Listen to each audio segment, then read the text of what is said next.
সম্ভাবনা অধ্যায়ের টাইপ 7 এর সংখ্যা ও অন্যান্য নির্বাচন সম্পর্কিত যে এমসিকিউগুলো আছে সেই এমসিকিউগুলো সমাধান করাবো। দেখো বলা আছে 10 থেকে 21 পর্যন্ত স্বাভাবিক সংখ্যাগুলোর একটি সংখ্যা দৈবভাবে নির্বাচন করা হলো। দেখো 10 থেকে 21 পর্যন্ত, দেখো আমি 10 থেকে 21 পর্যন্ত সংখ্যাগুলো কিন্তু আমি লিখে নিয়েছি। বলা আছে নির্বাচিত সংখ্যাটি মৌলিক সংখ্যা হওয়ার সম্ভাবনা কত। দেখো এর ভিতরে আমার মৌলিক সংখ্যা কোনটা কোনটা আছে। দেখো মৌলিক সংখ্যা কাকে বলে, একের বড় যে সকল সংখ্যাকে এক এবং ওই সংখ্যা ব্যতীত অন্য কোনো সংখ্যা দ্বারা ভাগ করা যায় না সেটাকে আমরা বলবো হচ্ছে মৌলিক সংখ্যা। দেখো 10কে কিন্তু 2 দ্বারা ভাগ করা যায়, সুতরাং 10 কিন্তু মৌলিক সংখ্যা না। 11 হচ্ছে মৌলিক সংখ্যা, 11কে 11 এবং 1 দ্বারা ভাগ করা যায়, অন্য কোনো সংখ্যা দ্বারা ভাগ করা যায় না। এরপর 12কে কিন্তু 2 দ্বারা ভাগ করা যায়, 12 কিন্তু মৌলিক সংখ্যা না। 13 মৌলিক সংখ্যা, তারপরে দেখো সেটা হলো 17 মৌলিক সংখ্যা, 19 মৌলিক সংখ্যা। তার মানে এখানে দেখো এখানে আমরা মৌলিক সংখ্যা পেয়েছি কয়টা, 1টা 2টা 3টা 4টা। তার মানে আমার অনুকূল ঘটনা কত হবে 4, তার মানে উপরে দেব 4 আর ভাগ আমার এখানে সংখ্যা আছে কয়টা। দেখো 10 থেকে 21 পর্যন্ত সংখ্যা আছে কিন্তু আমার 12টা সংখ্যা আছে। তুমি যদি 21 থেকে 10 বিয়োগ করো, বিয়োগ করলে আসে 11। তুমি যদি অ্যাকুরেট সংখ্যা বের করতে চাও তাহলে 1 যোগ করতে হবে, যোগ করলে কিন্তু 12 আসে। তুমি এটার থেকে এটা বিয়োগ করো, বিয়োগ করলে আসবে 11। অ্যাকুরেট সংখ্যা বের করার জন্য 1 যোগ করতে হয়, কারণ কি তোমাকে 10 সহ তো ধরতে হবে, এই জন্য তুমি আঙ্গুলগুলো গুনলেও কিন্তু তুমি 12টাই পাবা। তার মানে 4 ভাগ 12। এবার যদি আমরা কাটাকাটি করি 4 দিয়ে তাহলে 1/3 আসে, তার মানে অ্যান্সার হচ্ছে ঘ। এরপরে দেখো 11 থেকে 20 পর্যন্ত স্বাভাবিক সংখ্যাগুলোর মধ্যে একটি সংখ্যা দৈবভাবে নির্বাচন করা হলো। নির্বাচিত সংখ্যাটি মৌলিক সংখ্যা হওয়ার সম্ভাবনা কত। তাহলে 11 থেকে 20 পর্যন্ত মৌলিক সংখ্যা কী কী আছে। 11 হচ্ছে একটা মৌলিক সংখ্যা, 13 একটা মৌলিক সংখ্যা, 17 একটা মৌলিক সংখ্যা, 19 একটা মৌলিক সংখ্যা। তাহলে দেখো 11 থেকে 20 পর্যন্ত মৌলিক সংখ্যা কয়টা আছে, 1টা 2টা 3টা 4টা। তার মানে 4 হবে হচ্ছে উপরে। আর দেখো 11 থেকে 20 পর্যন্ত মোট সংখ্যা কয়টা আছে, তুমি 20 থেকে যদি 11 বাদ দাও তাহলে আসে 9। অ্যাকুরেট সংখ্যা বের করার জন্য 1 যোগ করতে হয়, মানে সংখ্যা আছে হচ্ছে 10টা। তার মানে নিচে দেবো হচ্ছে মোট সংখ্যা। তাহলে আমার যদি কাটাকাটি করি তাহলে 2/5 আসে, 2/5 ঘতে আছে, ঘ অ্যান্সার। কতগুলো টিকিটে 21 থেকে 30 পর্যন্ত ক্রমিক নম্বর লেখা আছে। দেখো 21 থেকে 30 পর্যন্ত ক্রমিক নম্বর লেখা আছে, তা থেকে দৈব পদ্ধতিতে একটি টিকিট বেছে নেওয়া হলো। দৈব পদ্ধতিতে একটা টিকিট বেছে নেওয়া হলো, টিকিটটি মৌলিক সংখ্যা না হওয়ার সম্ভাবনা কত। তাহলে দেখি আমরা এখানে দেখো 21 থেকে 30 পর্যন্ত কয়টা সংখ্যা আছে। যদি 30 থেকে 21 বাদ দেয় তাহলে হয় 9। 9-এর সাথে 1 যোগ করবে অ্যাকুরেট সংখ্যা বের করার জন্য, তার মানে 10টা এখানে কিন্তু সংখ্যা আছে, তুমি গুনো 10টা সংখ্যা আছে, তাহলে 10 হবে কিন্তু নিচে, তার মানে 10 হবে নিচে। এখন বলা আছে টিকিটটি মৌলিক সংখ্যা না হওয়ার সম্ভাবনা কত। তাহলে মানে আমার টোটাল ঘটনা বা মোট ঘটনা হচ্ছে নিচে হবে, আর অনুকূল ঘটনা লিখবো। এখন অনুকূল ঘটনা কয়টা আছে, মৌলিক সংখ্যা কয়টা আছে দেখি। দেখো এর মধ্যে মৌলিক সংখ্যা হচ্ছে 23 একটা মৌলিক সংখ্যা। এরপরে দেখো সেটা হচ্ছে যে 29 একটি মৌলিক সংখ্যা। তার মানে আমার 21 থেকে 30 পর্যন্ত সংখ্যা আছে 10টা, এর মধ্যে মৌলিক সংখ্যা আছে 2টি। তাহলে মৌলিক না কয়টা, মৌলিক না হচ্ছে 8টি। তার মানে আমার অনুকূল ঘটনা কত হবে 8, তার মানে উপরে দেব 8 আর নিচে দেব হচ্ছে 10, কারণ টোটাল ঘটনা হচ্ছে 10টি, তার মানে 10 দিয়েছি। এবার যদি আমরা কাটাকাটি করি 2 দিয়ে কাটি তাহলে 4/5 হবে, তাহলে 4/5 ঘতে আছে, তার মানে ঘ অ্যান্সার। 90 থেকে 100 এর মধ্যে একটি সংখ্যা দৈবভাবে চয়ন করলে মৌলিক সংখ্যা পাওয়ার সম্ভাবনা কত। দেখো 90 থেকে 100-র মধ্যে মোট সংখ্যা আছে কত, সেটা হলো 100 বিয়োগ যদি 90 করি তাহলে 10 আসে। অ্যাকুরেট সংখ্যা বের করার জন্য আমরা 1 যোগ করব, তার মানে সংখ্যা হচ্ছে 11টি, তার মানে 11 হবে হচ্ছে নিচে। এবার দেখো 90 থেকে 100-র মধ্যে মোট মৌলিক সংখ্যা কত আছে। দেখো 90 থেকে 100-র মধ্যে একটা মাত্র মৌলিক সংখ্যা আছে, সেটা হলো 97। তার মানে একটা মৌলিক সংখ্যা আছে, তাহলে মৌলিক সংখ্যা হওয়ার সম্ভাবনা কত হবে। তাহলে মৌলিক সংখ্যা একটা আছে, তার মানে 1 উপরে দিব, আর 90 থেকে 100-র মধ্যে সংখ্যা হচ্ছে 11, তার মানে 1/11, ক অ্যান্সার। 40টি টিকিটে 1 থেকে 40 পর্যন্ত ক্রমিক নম্বর দেওয়া আছে, টিকিটগুলো ভালোভাবে মিশিয়ে দৈবভাবে একটি টিকিট নেওয়া হলো, ক্রমিক নম্বরটি মৌলিক হবার সম্ভাবনা কত। দেখো তো 1 থেকে 40 পর্যন্ত, 1 থেকে 40 পর্যন্ত টিকিট আছে কয়টা, 40টা। এখানে বলেই দিছে 40টা, তার মানে টিকিট আছে হচ্ছে 40টা। তুমি যদি এই 40টা নাও বলতো তাহলে 40 থেকে 1 বাদ দাও, 39 হয়, তার সাথে 1 যোগ করো, তাহলে অ্যাকুরেট সংখ্যাটা পাবা। তার মানে আমার এখানে টিকিট আছে 40টি। তো এর মধ্যে 1 থেকে 40-এর মধ্যে মৌলিক সংখ্যা কোনগুলো? মৌলিক সংখ্যা কিন্তু 2, 3, 5, 7, 11, 13, 17, 19, 23, 29, 31, 37।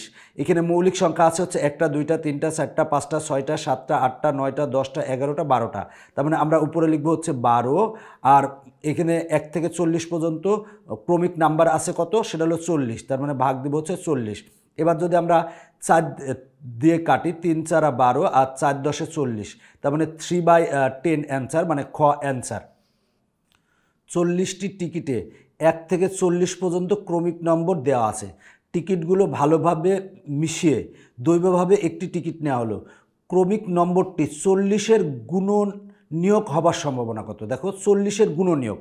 আচ্ছা, 40-এর গুণনীয়ক কী কী হয় আমরা দেখি তো। 1 গুণ 40 লিখতে পারি আমরা, আবার লিখতে পারি 2 গুণ 20 লিখতে পারি, এরপর 3 দিয়ে না 4 গুণ 10 লিখতে পারি, এবার 5 গুণ কিন্তু 8 লিখতে পারি, 5 গুণ 8 লিখতে পারি, 5 গুণ 8।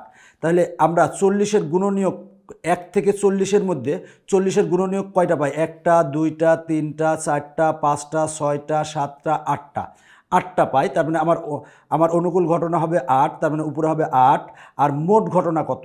দেখো 1 থেকে 40 পর্যন্ত টিকিট আছে কয়টা? 40টা, তার মানে নিচে হবে হচ্ছে 40। এবার যদি আমরা কাটি, 8 দিয়ে কাটি, তার মানে এখানে 1, এখানে হবে 5, তার মানে 1/5 হবে, তার মানে ক অ্যান্সার। 1 থেকে 10 পর্যন্ত ক্রমিক নম্বর দেওয়া টিকিটগুলো ভালোভাবে মিশিয়ে একটি টিকিট দৈবভাবে নিলে টিকিটটি 2 অথবা 3-এর গুণিতক হওয়ার সম্ভাবনা কত? 1 থেকে 10 পর্যন্ত। তাহলে 2-এর গুণিতক কী কী আছে দেখি তো। 2, তারপরে 2-এর গুণিতক, গুণিতক বলতে আমরা নামতা বোঝাবো। 2, তারপরে 4, তারপরে হচ্ছে 6, তারপরে 8, তারপরে হচ্ছে 10। 2 1-কে 2, 2 দুগুণে 4, 3 দুগুণে 6, 4 দুগুণে 8, 5 দুগুণে 10। তার মানে আমরা 2-এর গুণিতক পেয়েছি কয়টা? 5টা। এরপরে 3-এর গুণিতক, 3-এর গুণিতক কত? 3, 6, তারপরে হচ্ছে কত দেখো, সেটা হচ্ছে যে 9, এরপরে তো 12, 12 তো না, এখানে 1 থেকে 10 পর্যন্ত বলছে। তো এখানে দেখো আমরা এখানে বলা আছে 2 অথবা 3-এর গুণিতক, তাহলে এটা হলো 2-এর গুণিতক, এগুলো হচ্ছে 3-এর গুণিতক। তাহলে এর মধ্যে দেখো এখানে 6 আছে, এইখানেও 6 আছে, তাহলে আমরা এখানে কিন্তু একটা 6 নেব, একটা 6 নেব। তাহলে 2 অথবা 3-এর গুণিতক কত? 1 2 3 4 5 6 7, তার মানে অনুকূল ঘটনা হচ্ছে 7, উপরে দেব 7। আর নিচে হচ্ছে দেখো 1 থেকে 10 পর্যন্ত আমার সংখ্যা আছে 10টি, তাহলে নিচে দিব হচ্ছে 10। তাহলে 7/10, তার মানে অ্যান্সার হচ্ছে খ। যেহেতু 2 অথবা 3-এর গুণিতক বলছে, সুতরাং এইখানে 2-এর গুণিতকেও 6 আছে, 3-এর গুণিতকও 6 আছে, সেক্ষেত্রে আমরা 2টার পরিবর্তে কিন্তু আমরা একবার বিবেচনা করব। 10 থেকে 21 পর্যন্ত স্বাভাবিক সংখ্যাগুলোর মধ্যে একটি সংখ্যা দৈবভাবে নেওয়া হলো। দেখো 10 থেকে 21 পর্যন্ত স্বাভাবিক যে সংখ্যাগুলো আছে সেগুলো লিখছি, এখান থেকে একটা দৈবভাবে নেওয়া হলো। বলা আছে সংখ্যাটি 2 অথবা 3 দ্বারা বিভাজ্য হওয়ার সম্ভাবনা কত? বলা আছে 2 অথবা 3 দ্বারা বিভাজ্য। দেখো এখানে আমার 2 দ্বারা বিভাজ্য কোনগুলো সেগুলো আমরা দেখব। দেখো 2 দ্বারা আমরা কোনটাকে ভাগ করলে ভাগশেষ হবে 0 হবে।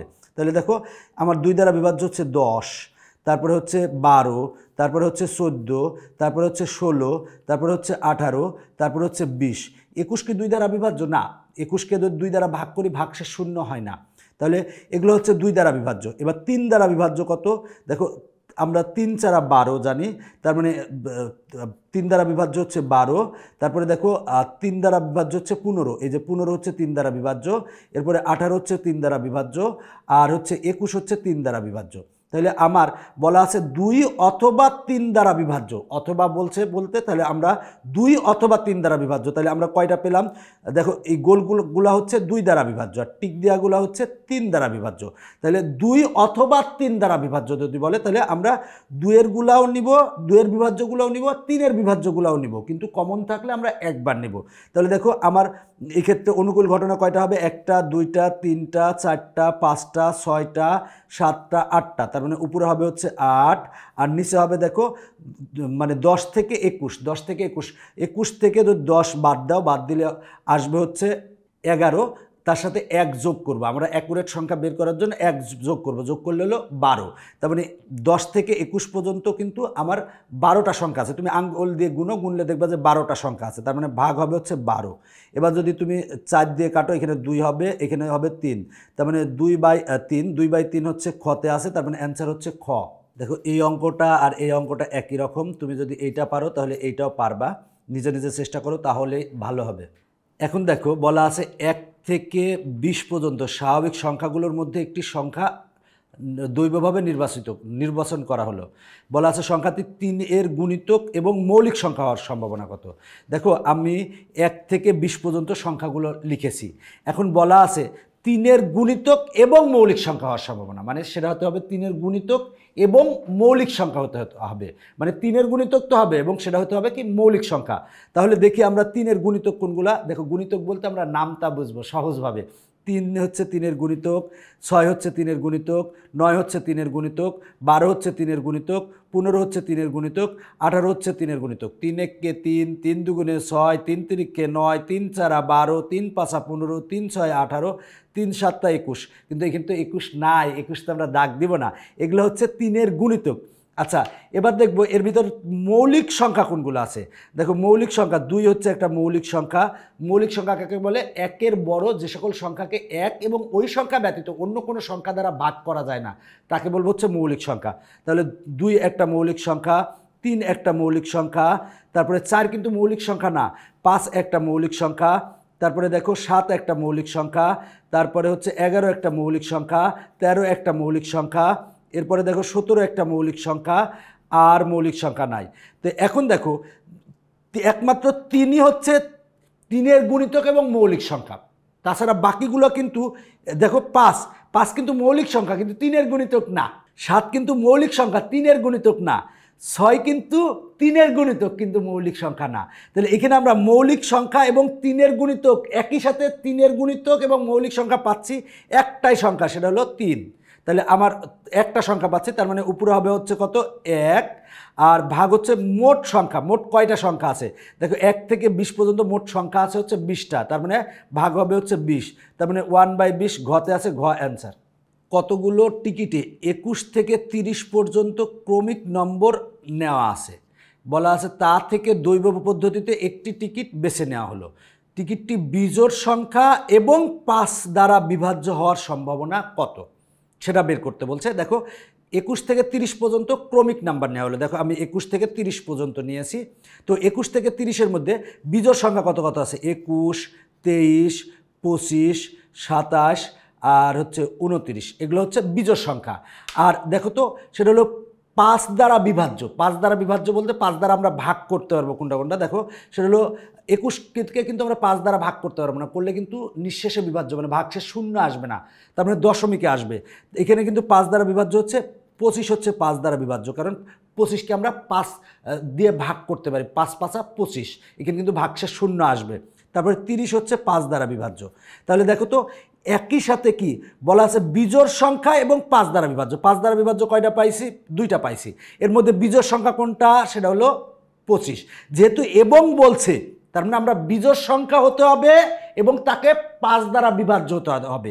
এখানে কিন্তু বিজোড় সংখ্যা আমরা 5টা পেয়েছি, আর 5 দ্বারা বিভাজ্য কিন্তু 2টা পেয়েছি, কিন্তু বিজোড় সংখ্যা এবং 5 দ্বারা বিভাজ্য কিন্তু একমাত্র 25, তার মানে একটা পেয়েছি, তার মানে উপরে হবে 1। আর এখানে 21 থেকে 30 পর্যন্ত আমার সংখ্যা আছে হচ্ছে 10টা, তার মানে 1/10, তার মানে খ অ্যান্সার।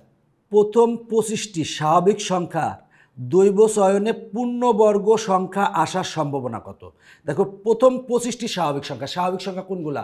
সেটা হলো ধনাত্মক পূর্ণ সংখ্যা যেগুলো, মানে 1, 2, 3, 4, 5, 6, এইভাবে 1 থেকে 25 পর্যন্ত।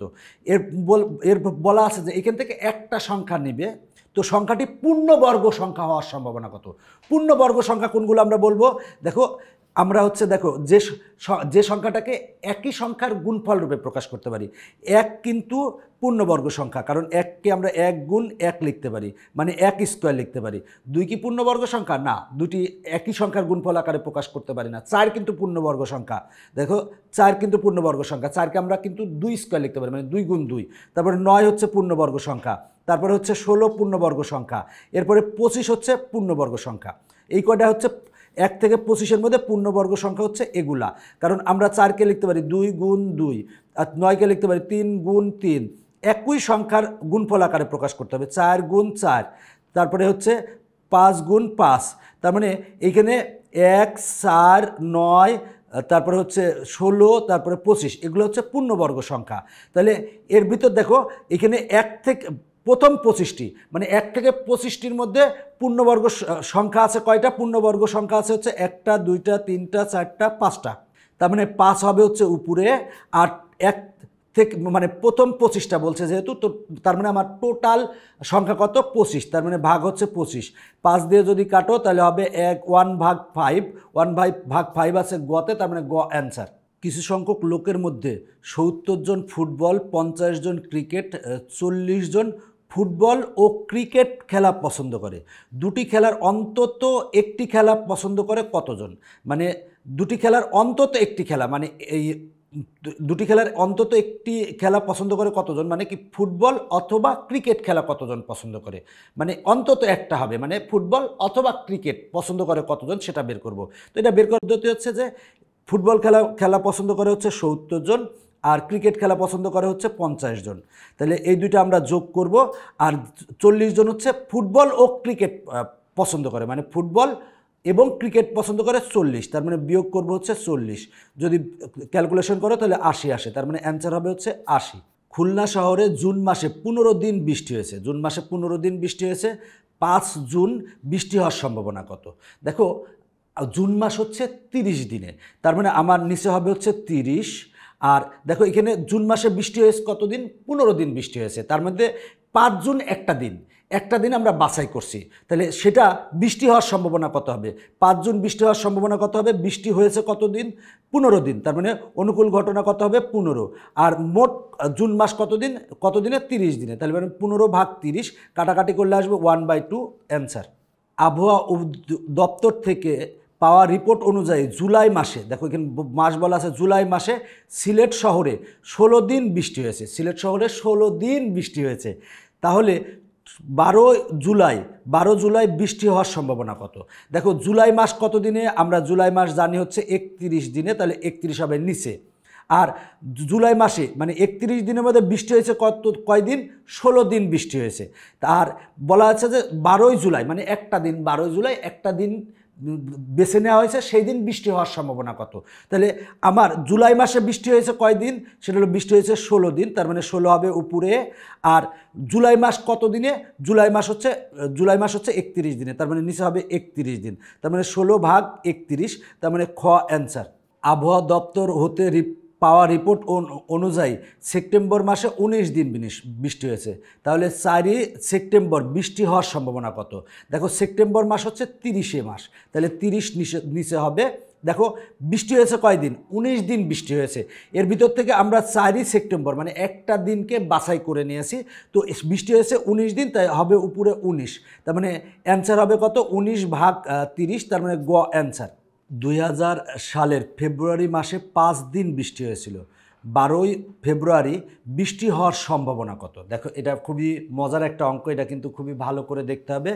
2000 সাল, আসলে 2000 সালের ফেব্রুয়ারি মাসটা কি ছিল? লিপিয়ার ছিল, মানে 28 দিনে ছিল না 29 দিনে ছিল?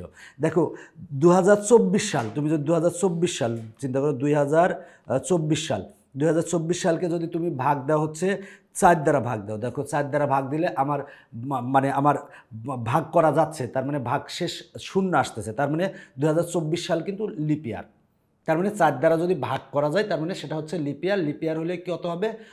ফেব্রুয়ারি মাসটা হবে 29 দিনে। এখন 2000 সাল কি লিপিয়ার?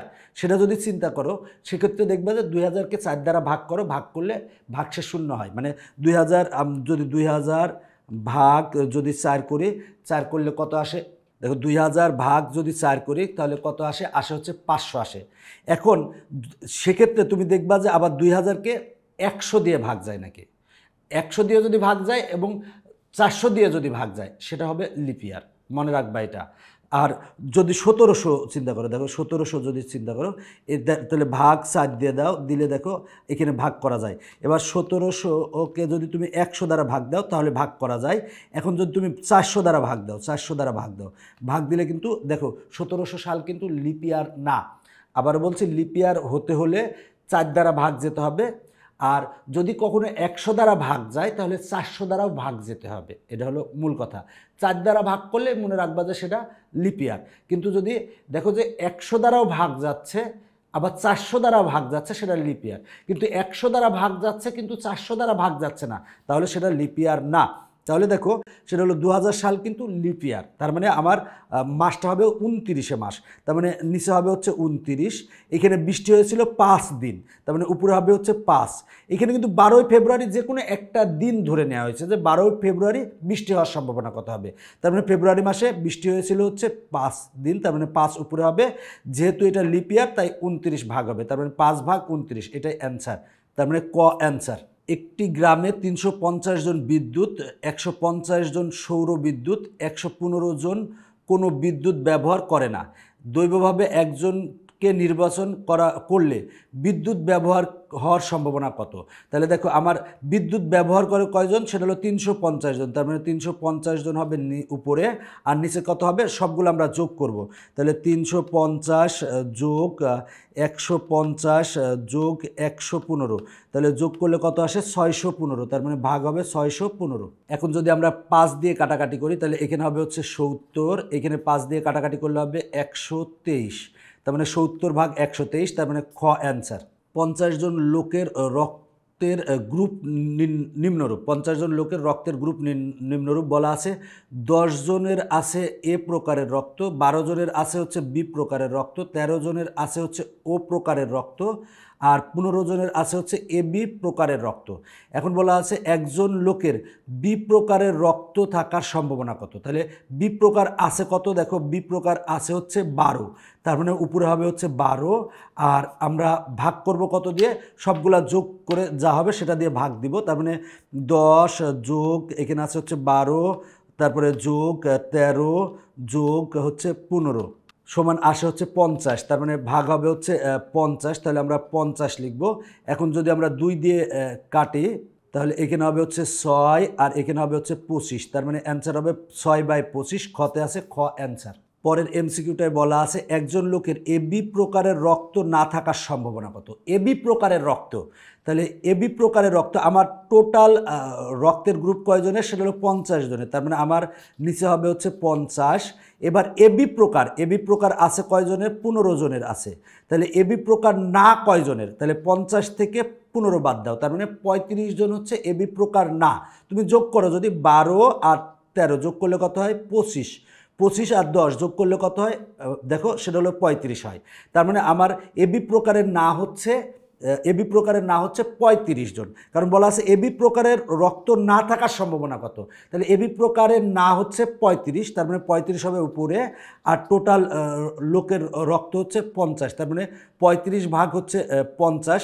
এখানে যদি আমরা 5 দিয়ে কাটাকাটি করি তার মানে এখানে 7 হবে আর এখানে 10 হবে, তার মানে 7/10, মানে ঘ অ্যান্সার। দেখো ম্যাথমেটিক্স লেখা আছে, ম্যাথমেটিক্স শব্দটির প্রত্যেকটি বর্ণ আলাদা করে একটি বাক্সে রাখা হলো। মানে ম্যাথমেটিক্স শব্দটির প্রত্যেকটা বর্ণ, মানে এম লিখলা, এ লিখলা, আলাদা আলাদা কাগজে লিখে একটা বাক্সের মধ্যে রাখলা, সেটা বলা আছে বাক্সটি থেকে নির্বিচারে একটি বর্ণ তুললে সেটি টি হওয়ার সম্ভাবনা কত হবে। তাহলে ম্যাথমেটিক্স শব্দটিতে বর্ণ আছে কয়টা? বর্ণ আছে 11টা, কিন্তু দেখো 1 2 3 4 5 6 7 8 9 10 11, তাহলে মোট ঘটনা 11, তার মানে 11 হবে হচ্ছে নিচে। আর দেখো টি হওয়ার সম্ভাবনা, এখানে টি আছে কয়টা? দেখো টি আছে একটা টি আছে, দুইটা টি আছে, তার মানে উপরে হবে হচ্ছে 2। দেখো এখানে অনুকূল ঘটনা হচ্ছে 2টা, যেহেতু টি আসার সম্ভাবনা বলছে, তার মানে টি আছে হচ্ছে 2টা, তার মানে 2 উপরে হবে। আর ম্যাথমেটিক্স শব্দটিতে মোট বর্ণ আছে হচ্ছে 11, তার মানে 11 নিচে হবে 2/11, তার মানে ঘ অ্যান্সার। প্রবাবিলিটি শব্দটির অক্ষরগুলোকে একটি সারিতে রাখা হয়েছে, দৈবভাবে যে কোনো একটি বর্ণ তোলা হলে বর্ণটি স্বরবর্ণ হওয়ার সম্ভাবনা কত? তাহলে প্রবাবিলিটি শব্দটিতে ও বর্ণ আছে কয়টা আগে সেটা দেখি, 1টা 2টা 3টা 4টা 5টা 6টা 7টা 8টা 9টা 10টা 11টা, তার মানে নিচে হবে হচ্ছে 11। আর দেখো এখানে বলা হয়েছে বর্ণটি স্বরবর্ণ হওয়ার সম্ভাবনা কত। তাহলে আমরা স্বরবর্ণ কোনগুলো জানি, এ ই আই ও ইউ। তার মানে স্বরবর্ণ কোনটা কোনটা আছে সেটা দেখি। দেখো ও হচ্ছে স্বরবর্ণ, তারপরে দেখো এ হচ্ছে স্বরবর্ণ, আই হচ্ছে স্বরবর্ণ, তারপরে আই হচ্ছে স্বরবর্ণ। দেখো এখানে স্বরবর্ণ আছে হচ্ছে 4টা, ও এ আই তারপরে আই। তার মানে আমার স্বরবর্ণ আছে হচ্ছে 4টা, তার মানে 4 হবে হচ্ছে উপরে। আর মোট বর্ণ কয়টা, 11টা। তার মানে স্বরবর্ণ হওয়ার সম্ভাবনা হবে কত, 4/11। 4/11 খতে আছে, মানে খ অ্যান্সার। প্রবাবিলিটি টি এর বর্ণগুলোকে পৃথকভাবে একটি বাক্সে রাখা হলো। মনে করো যে পি লিখলাম একটা কাগজে, তারপরে আর লিখলাম একটা কাগজে, এইভাবে বর্ণগুলোকে লিখে আমরা একটা বাক্সের মধ্যে রাখলাম। এখন বলা আছে দৈবভাবে একটি বর্ণ তোলা হলে এটি স্বরবর্ণ না হওয়ার সম্ভাবনা কত। দেখো স্বরবর্ণ না হওয়া, স্বরবর্ণ বলতে যেটা হচ্ছে এ ই আই ও ইউ, এই অক্ষরগুলো না হওয়ার সম্ভাবনা কত সেটা বলা আছে। তো এখানে প্রবাবিলিটিতে আছে হচ্ছে 11টা বর্ণ, আর টিতে আছে হচ্ছে 4টা, মোট 15টা বর্ণ আছে। তার মানে নিচে দিব হচ্ছে 15। এরপরে দেখো স্বরবর্ণ না হওয়ার সম্ভাবনা, তাহলে স্বরবর্ণ না কোনটা কোনটা, দেখো পি হচ্ছে স্বরবর্ণ না, আর হচ্ছে স্বরবর্ণ না, বি হচ্ছে স্বরবর্ণ না, বি হচ্ছে স্বরবর্ণ না, এল হচ্ছে স্বরবর্ণ না, টি হচ্ছে স্বরবর্ণ না, ওয়াই হচ্ছে স্বরবর্ণ না, টি হচ্ছে স্বরবর্ণ না, তারপরে হচ্ছে আর হচ্ছে স্বরবর্ণ না। তার মানে স্বরবর্ণ না কয়টা, 1টা 2টা 3টা 4টা 5টা 6টা 7টা 8টা 9টা। তার মানে স্বরবর্ণ না হচ্ছে 9টা, তার মানে 9 উপরে হবে। আর মোট বর্ণ আছে কয়টা, মোট বর্ণ আছে 15, তার মানে 9/15। এবার যদি আমরা 3 দিয়ে কাটে, এখানে 3 হবে, এখানে 3 দিয়ে কাটলে 5 হবে, তার মানে 3/5, ঘ অ্যান্সার। হায়ার ম্যাথমেটিক্স শব্দটির অক্ষরগুলো পৃথকভাবে একটি বাক্সে রাখা আছে, পৃথকভাবে একটা বাক্সে রাখা আছে। দৈবভাবে একটি বর্ণ তোলা হলো, মানে মনে করো আই একটা কাগজে লিখলা, তারপরে মনে করো এইচ একটা কাগজে লিখলাম, সবগুলো অক্ষরকে তুমি একটা কাগজে লিখলাম, লিখে একটা বাক্সের মধ্যে রাখলাম। এখন বলা হয়েছে যে দৈবভাবে একটি বর্ণ তোলা হলো, বর্ণটি এ অথবা এইচ না হওয়ার সম্ভাবনা কত। তাহলে এ অথবা এইচ না হওয়ার সম্ভাবনা কত। আচ্ছা দেখো হায়ার শব্দটিতে বর্ণ আছে হচ্ছে 6টা, আর ম্যাথমেটিক্স শব্দটিতে বর্ণ আছে হচ্ছে 11টা। মোট বর্ণ আছে কয়টা, সেটা হলো 17টা, তার মানে নিচে হবে হচ্ছে 17। এর মধ্যে এইচ অথবা এ অথবা এইচ না হওয়ার সম্ভাবনা, দেখো এ অথবা এইচ না হওয়ার সম্ভাবনা, দেখো এইচ, তার মানে এই এইচটা হতে পারবে না, তারপরে এই এইচটা হতে পারবে না, তারপরে এই এ হতে পারবে না, তারপরে দেখো এই এইচটা হতে পারবে না, তারপরে এই এটা হতে পারবে না, তার মানে এ অথবা এইচ হতে পারবে না। তার মানে কয়টা হতে পারবে না, হতে পারবে না 1টা 2টা 3টা 4টা 5টা হতে পারবে না। তার মানে হতে পারবে কয়টা, হতে পারবে কিন্তু 1টা 2টা 3টা 4টা 5টা 6টা 7টা 8টা 9টা 10টা 11টা 12টা। তার মানে উপরে হবে হচ্ছে 12 আর নিচে হবে হচ্ছে 17, তার মানে 12/17 মানে ঘ অ্যান্সার। দেখো আবারও বলছি, বলা আছে হায়ার ম্যাথমেটিক্স শব্দটির অক্ষরগুলো পৃথকভাবে একটি বাক্সে রাখা আছে, দৈবভাবে একটি বর্ণ তোলা হলো। তো এখানে হায়ার ম্যাথমেটিক্স শব্দটিতে বর্ণ আছে কয়টা, 17টা। এর মধ্যে বলা আছে বর্ণটি এ অথবা এইচ না হওয়ার সম্ভাবনা, এ অথবা এইচ আছে কয়টা, দেখো 1টা 2টা 3টা 4টা 5টা আছে। আর এ অথবা এইচ না হওয়ার সম্ভাবনা মানে এ অথবা এইচ হবে না আছে কয়টা, এ অথবা এইচ হবে না হচ্ছে 12টা আছে। তার মানে আমার অনুকূল ঘটনা 12 আর মোট ঘটনা হচ্ছে 17, তার মানে 12/17, অ্যান্সার হচ্ছে ঘ। আমি এই এমসিকিউগুলো সমাধান করিয়েছি আমার ইজি হায়ার ম্যাথ বই থেকে। যারা এখনও ইজি হায়ার ম্যাথ বইটি সংগ্রহ করো নাই তারা অবশ্যই সংগ্রহ করবে। এখনকার পর্ব শেষ করছি, ভালো থাকো, বাই বাই।